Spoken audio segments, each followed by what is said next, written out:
Here are the pieces of the chess. This is king. The king is the most important piece in the game of chess. Rook. The rook is a piece in the game of chess resembling a castle. Bishop. Bishop is a piece in the game of chess. Each player begins the game with two bishops. Queen. The queen is the most powerful piece in the game of chess.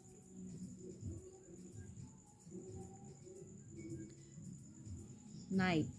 Knight is a piece in the game of chess that is traditionally shaped like a horse. Pawn.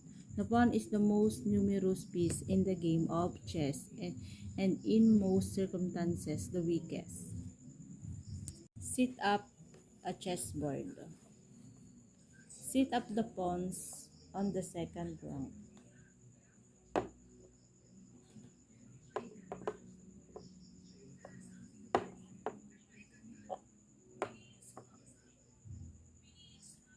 Put the rooks in the corners.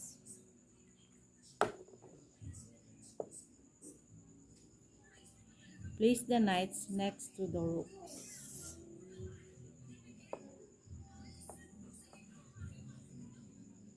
Bishop go next to knights. Queen goes on her collar. Place the king in the last square available.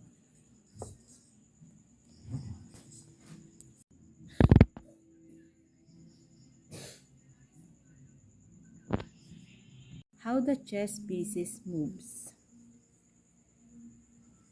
Kings can move in any direction, but only one square at a time. The king is the only piece that cannot be placed on a square that is attacked by one of the opponent's pieces.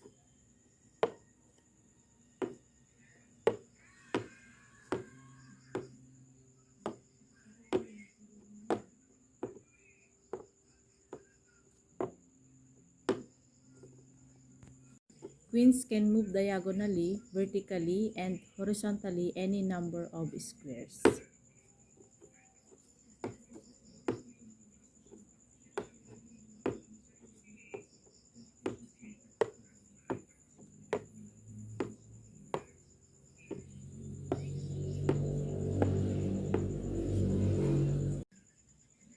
Bishops can move diagonally any number of squares but cannot jump other pieces.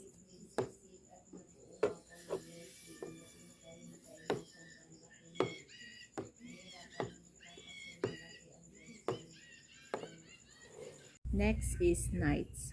Knights move in an L shape to the corner of any 2x3 or 3x2 rectangle.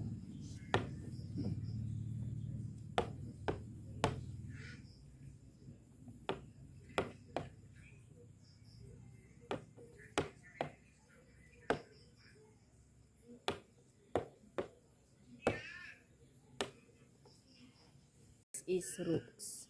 Rooks can move horizontally or vertically any number of squares, providing their path isn't blocked by another piece.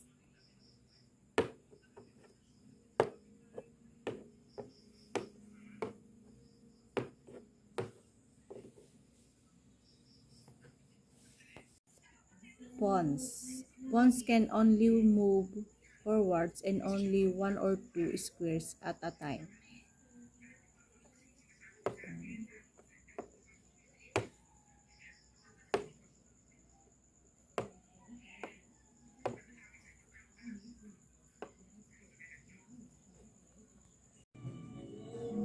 To castle, simply move the king 2 spaces to the left or right, or move the king on top of the rook you want to castle with. The rook will jump across and to the other side of, of the king automatically.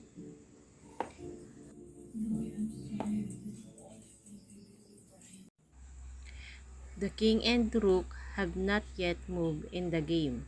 Once the king moves, you can no longer castle, even if you move the king back to the starting square.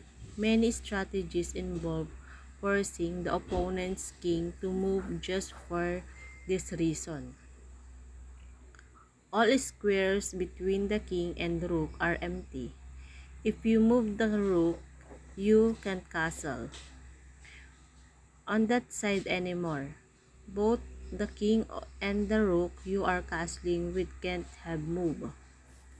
The king is not in check. Though castling often looks like an appealing escape, you can't castle while you are in check. Once you are out of check, then you can castle. Unlike moving, being checked does not remove the ability to castle later. The king does not move to or more over a square that is in check. If any square the king moves over or moves onto would put you in check, you can castle. You have to get rid of that risky attacking piece first.